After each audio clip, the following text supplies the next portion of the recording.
자, 아이가 이제 그 부모가 내담자, 청소년 내담자가 부모가 이혼하려고 할 때 상담사가 이제 이 부분을 그 거주, 누구하고 살 거냐, 이 부분 어떻게 다뤄줘야 되는가 한번 정리를 해보면 우선은 아이들은 상관없어요. 되는 대로 살 거 이런 얘기를 거의 다 해요. 왜냐면은 봐봐. 아, 너 누구하고 살래? 그러면 내가 그 누구하고 살고 싶다고 얘기하고 싶을까요? 안 하고 싶은 이야기야, 이거는. 왜? 이혼한다는 자체가 골 아픈 거예요, 골 아파. 이 일이 안 일어났으면 좋은 거야. 그러니까 이거를 자기는 이 아이들 입장에서는 아, 상관없어요. 알아서 해라 그래요, 그냥. 뭘 해도 상관없어요.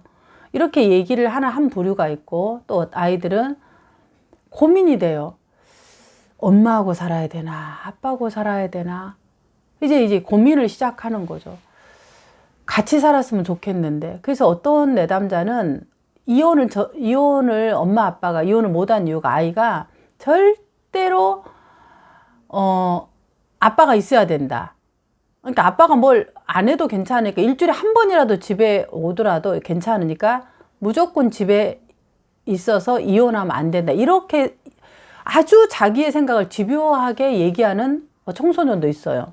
또 어떤 애들은 지금 말한 것처럼 상관없어요. 그냥 알아서 해라 그래요. 이렇게 하고. 또 어떤 청소년들은 이혼해.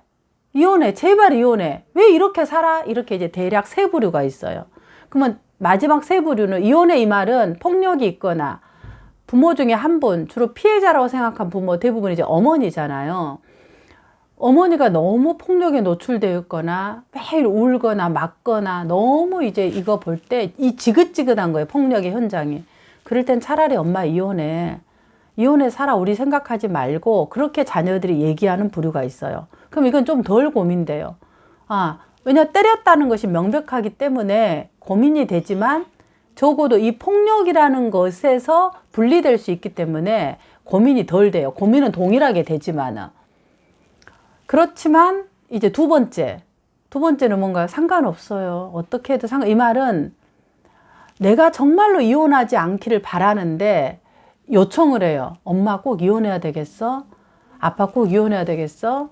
엄마, 아빠 한 번만 용서해주고 살면 안 돼. 이렇게 이제 요청을 해요. 대부분 자녀 입장에. 혹은 뭐 아빠한테도 얘기하고.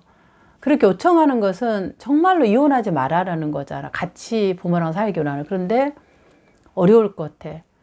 이제 이럴 때 얘기가 나는 그동안 내 목소리를 내지 않고 내가 살았는데 지금부터는 내가 원하는 내 목소리를 내고 살아야 되겠다. 그래서 내가 이번에는 어렵겠다. 이렇게 이제 말하는 부모들이 많이 있어요.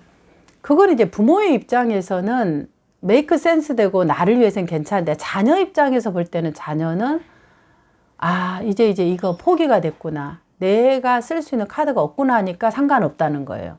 상관없다. 알아서 해라 그래요. 그냥 뭘 하든 상관없어요. 그냥 돈만 주세요. 이렇게 되는 거야.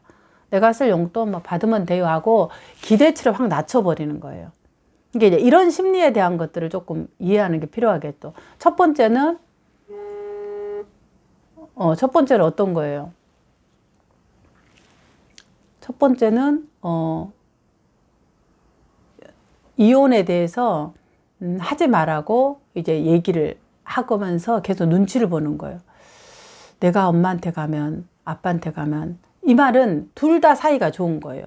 아까처럼 한 사람이 누구를 폭력하고 이런 경우에는 아이고 막 따로 사는 게 막 이게 시원하겠다 좋겠다 이렇게 표현하는데 고민을 하는 거예요.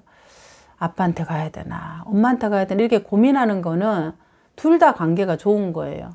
아빠하고도 살고 싶고 엄마하고도 살고 싶고 굉장히 이제 관계에 대해서 친밀함이 높은 친구들이죠. 그런 친구를 내가 엄마하고 가게 되면 아빠가 외로울 거 없고 아빠한테 근데 조금 더 힘들게 살 거 없고 아빠한테 가면 경제적으로는 어느 정도 괜찮은데 엄마가 보고 싶었고 이런 이제 둘 다 충족할 수 없는 상황들이 나와요. 이게 양가 감정이에요. 그래서 상담사가 뭘 다루냐면 지금 말하는 이 세 부류에서 어디에 해당되느냐 이제 먼저 부류를 찾고 그 다음에 해당되는 부류가 마지막 세 번째 때리는 경우라든가 이혼해도 돼 이렇게 얘기하는 경우가 아니라면은 너가 아빠랑 살았을 때는 어떤 게 좋고 어떤 게 조금 걱정이 될 것 같아? 또 엄마랑 살면은 너는 어떤 것이 좀 괜찮고 뭐가 좀 걱정이 될 것 같아. 그래서 이제 이 두 마음을 들여다보고 이야기를 하게 하는 거예요. 맞아. 충분히 그러겠다. 양가 감정을 인정하고. 그래도 네가 꼭 하나 만약에 둘 다 똑같이 이렇게 시소라면 하나를 만약에 선택해야 된다 그러면 너는 어떤 방식의 카드를 좀 선택하고 싶어? 이렇게. 아니면은 이런 방법도 있어요. 이렇게 그냥 인형 같은 걸로 그 아이한테 이런 형아, 이런 상황이 있는데, 꿈돌이 너는 이런 상황이라면 어떻게 하고 싶어 하고 직접 이런 상황이 있다. 상황 설정을 해서 그 꿈돌이한테 너는 어떤 얘기를 해주고 싶어? 이렇게 이제 나는 고민이 있어. 근데 이러면서 엄마 아빠가 이혼한다는데 나는 누구하고 살아야 될지 사실 고민이 돼. 너라면은 나한테 어떻게 할지 고민이 돼. 그럴 때 이제 상담사가 자, 이런 꿈돌이의 고민이 있는데 너가 만약에 이 꿈돌이 아이가 고민에 대해서 어떤 얘기를 좀 해주고 싶어. 오히려 얘기를 해주면 그것이 본인의 생각이에요. 이렇게 안전하게 투사하는 이야기하는 방법도 있어요. 그래서 여러 가지 방법인데 중요한 건 이 친구가 어떤 생각을 하고 있고 뭘 고민하고 있는지를 아는 게 중요해요. 그래서 이제 이런 부분을 좀 탐색하는 것이 필요하겠다. 그럼 아이들은 이제 그 다음에 탐색하고 나서 유의해야 될 점은 그런데 너가 부모는 이혼하더라도 너한테 엄마나 아빠가 된다는 것은 변함이 없어. 너가 아빠 집에 가 있다가 엄마 집에 갈 수도 있고 엄마 집에 있다 아빠를 만날 수 있는데 그거는 꼭 한 사람에게 너가 미안해할 필요는 없을 것 같아.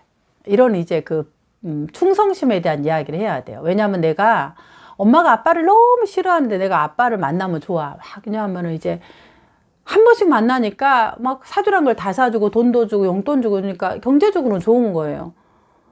근데 이제 엄마랑 같이 사는 걸 엄마는 매일 잔소리 하는 거야. 왜? 삶을 매일매일 사는 사람은 잔소리가 나와요. 한 번씩 보는 사람은 뭐가 나와요? 사탕이 나와요. 이게 인간관계야. 부모도 똑같아요. 바깥에 가서 일주일에 한 달씩 있다가 들어오는 부모는 어때요? 사탕을 줘요. 피자 한 판 사주고 이벤트하고 또 이게 치킨 사주고 그러니까 좋은 거야.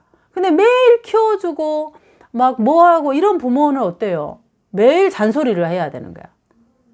뭔가를 생활 속에서 부딪혀야 되고 그러니까 잔소리하고 통제한다고 싫은 거예요. 이게 이제 우리 인간의 마음이에요.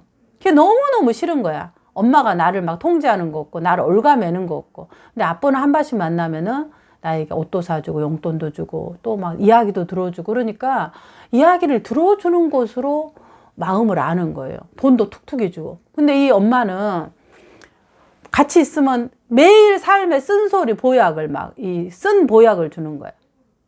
학교 가야지 이거 해야지 이런. 근데 우리가 다 미성숙하고 어린아이기 때문에 이 쓴 보약은 다 마시고 싶지 않아요. 달콤한 사탕을 쭉쭉 빨고 싶지. 그러니까 그런 것에 대해서 갈등이 생기는 거죠. 그래서 나를 사실은 이 쓴 보약을 주는 이 엄마가 사실은 진실한 사랑인데 그 어린아이들은 이제 날마다 사탕을 주는 사람을 그리워하죠. 부분들에 대해서. 그래서 이제 이런 부분들에 대해서 상담사가 같이, 이제 탐색하는 게 필요하고, 그래서 아빠를 만나러 가는 거에 대해서 네가 배신감을 느끼거나 미안해하지 않아도 된다는 거. 이런 것들이 이제 상담 과정에서 나오면은 이야기를 들려주는 것이 이제 내담자에게 훨씬 도움이 되겠습니다.